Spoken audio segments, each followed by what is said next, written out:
too good for me, eh, Duchess? Much too good. Lights, camera, and a whole lot of heartbreak. Today, we dive into the most devastating divorces of the golden age of cinema. Let's get started. What about us? We'll always have Paris. We didn't have. We lost it until you came to Casablanca. We got it back last night. Number 1. Charlie Chaplain and Lita Grey. In the world of Hollywood romance, the story of Charlie Chaplain and Lita Grey unfolds as a turbulent tango, marked by a significant age gap and the shadow of scandal. A union that, despite its brevity, left an indelible mark on the annals of celebrity divorce. In 1924, the 35-year-old Chaplain, already an icon of the silent film era, exchanged vows with the 16-year-old Lita Grey.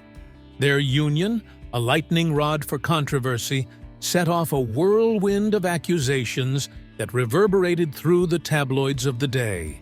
The papers claimed that Chaplain, in a promise tinged with manipulation, had entered into a relationship with the virtuous and inexperienced Lita when she was barely 16, offering marriage as both shield and sanctuary.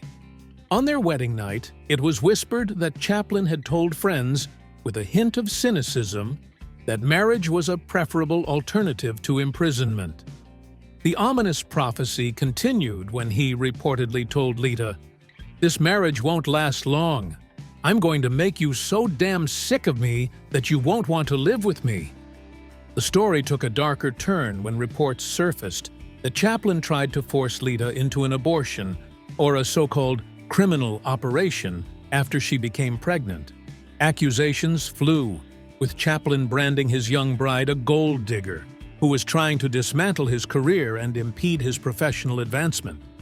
A lawsuit ensued, accompanied by an injunction preventing Chaplain from altering his assets prior to settlement, ensuring a fair resolution in court. The climax of this tumultuous saga came in 1927, when Chaplain and Lita finalized their divorce. In a financial settlement that reverberated throughout Hollywood, Lita was awarded $800,000, a staggering sum at the time, and the largest in divorce history. While some saw Lita's victory as a triumph, others saw it as a strategic move orchestrated by lawyers. As the dust settled on this chapter of Hollywood history, Charlie Chaplain continued to dazzle audiences with his cinematic brilliance, and Lita Grey faded into the background, her legacy forever entwined with the headlines and courtroom drama of a bygone era. Number 2. Joan Crawford and Franco. In the glittering reels of Hollywood's golden age, the ill-fated romance between Joan Crawford and Franco emerges as a poignant tale of love tangled in the thorny vines of ambition. Fresh from her divorce from Douglas Fairbanks, Crawford found herself co-starring with Clark Gable and the charismatic Franco in 1933's Dancing Lady. Little did she know that this on-screen rendezvous would spill over into real life, leading to a whirlwind romance with Tone that culminated in their marriage in 1935. Their union, however, would prove to be a tapestry woven with threads of unfulfilled expectations and divergent dreams. Joan Crawford, driven by an unyielding ambition for fame, repeatedly found herself entangled with men who failed to support her aspirations. If Fairbanks leaned toward politics, Tone, an actor's actor, dreamed of gracing local stage plays rather than basking in the glow of blockbuster films. Undeterred, Crawford embarked on a relentless quest to mold Tone into a reluctant star, setting the stage for their unraveling. The couple's shared dream of a bi-coastal existence centered on New York, and a return to the stage for Franco, became an unfulfilled mirage. As Crawford's Hollywood trajectory soared, Tone found himself stagnating, his resentments simmering beneath the surface. The clash of their professional paths strained the delicate fabric of their marriage. Behind the glamorous facade, Crawford longed for motherhood. Despite 2 attempts, Both pregnancies ended in heartbreaking miscarriages, casting a shadow over their union. But Tony's reaction to Crawford's grief added another layer of complexity to their unraveling story. Depressed and frustrated by the miscarriages and his marriage, Tony began drinking and, most frighteningly, taking his anger out on Crawford. Heartbreakingly, the abuse she had suffered as a child resurfaced, with Tone physically harming her during their fights. Fortunately, Joan was no longer willing to endure such abuse. The two divorced in 1939. The night before their divorce was finalized, they were seen dancing together. Joan told the judge, who granted her divorce, that she hoped she would have the good sense to remain friends with her soon-to-be ex-husband. While they both moved on to other marriages, they continued to hold each other in high esteem. In early 1954, the two were seen out on the town together. Columnist Earl Wilson asked Joan if she and Franco would reconcile. She replied, "We haven't discussed it, but I wish we could. I just adore that man."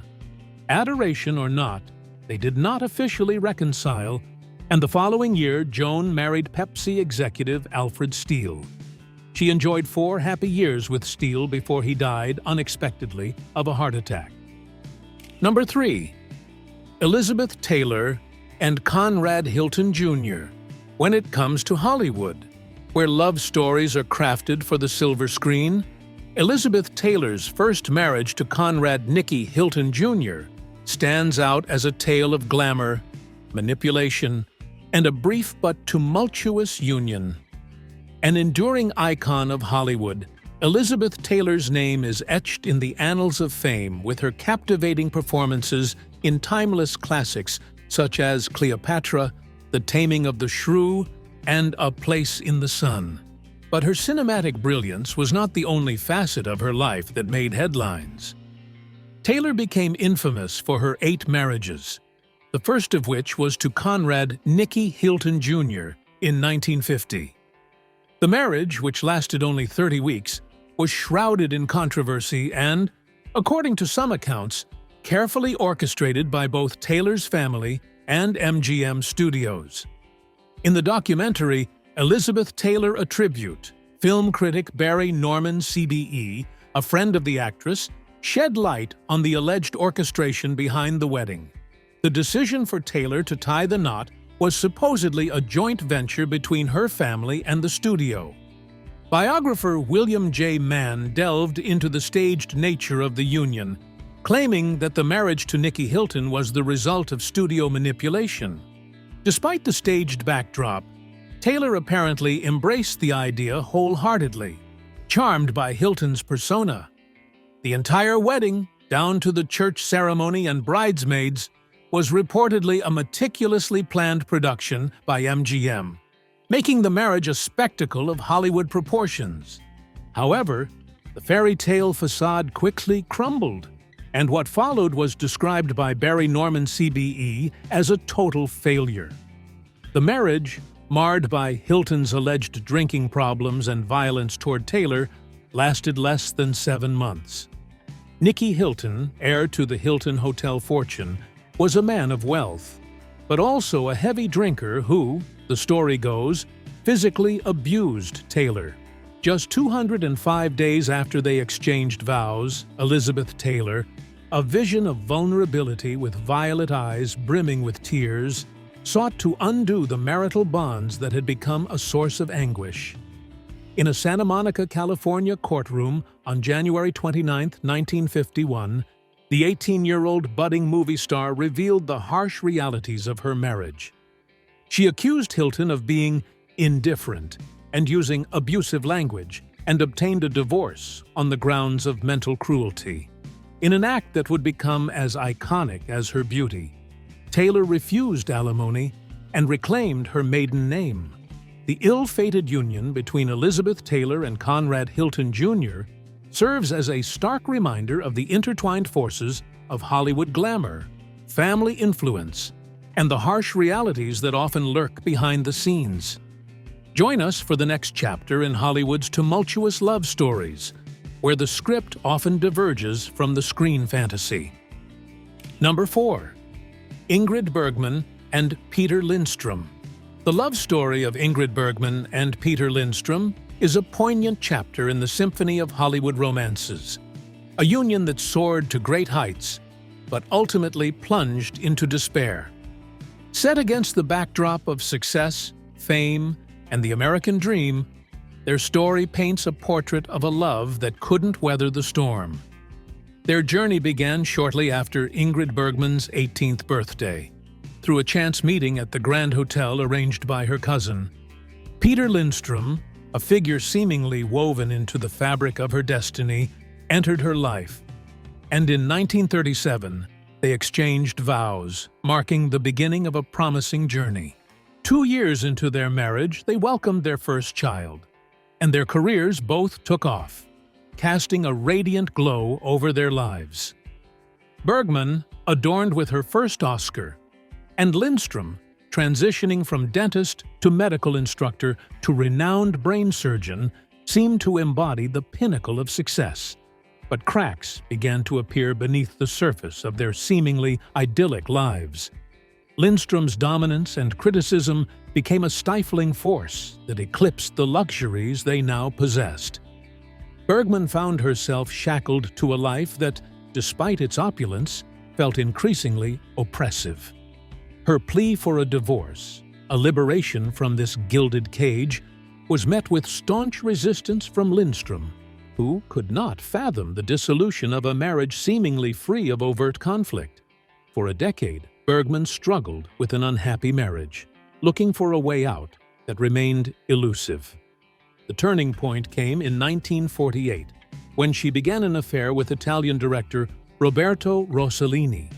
The lure of passion and liberation led her to leave Lindstrom and her daughter Pia to begin a new life with Rossellini in Italy. The shock waves of this love triangle and the out-of-wedlock birth of their son, Roberto, reverberated far beyond the confines of their personal lives and captured the attention of a nation accustomed to seeing Bergman as a symbol of virtue. The affair, so scandalous that the U.S. Senate denounced it, culminated in Bergman's divorce from Lindstrom in 1950. Her subsequent marriage to Rossellini lasted 8 tumultuous years and produced 2 more children, Ingrid and Isabella. The echoes of Bergman's choices lingered, challenging social norms and redefining the narrative of a woman who dared to follow the tumultuous path of her heart. Number 5. Rita Hayworth and Orson Welles. In the glittering realm of Hollywood, where illusion and reality often intertwine, the love story of Rita Hayworth and Orson Welles became a compelling tale of passion and shattered dreams.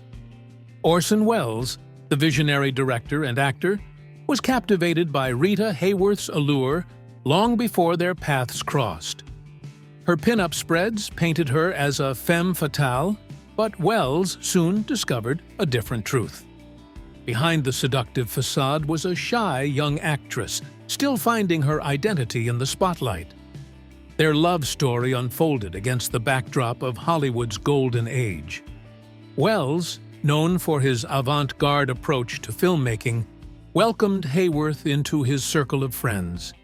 He playfully pretended to read her mind, a charming ploy that drew her out of her shell. The connection deepened, and in 1943, on the bustling set of CoverGirl, they exchanged vows during a lunch break on September 7th, bypassing the traditional honeymoon. For a fleeting moment, they basked in the joy of newfound love, eager to escape the relentless spotlight of Tinseltown. A mansion became their refuge as they hatched plans to leave Hollywood behind. Welles envisioned a foray into politics, while Hayworth sought solace in pursuits beyond the film industry that had made her a reluctant star. Welles recalled, "She hated being a movie star. It gave her nothing." Hayworth, driven by a desire to be the ideal partner for her accomplished husband, immersed herself in his world. She devoured his books, championed his political aspirations and assumed the role of devoted wife, ready to bear his child.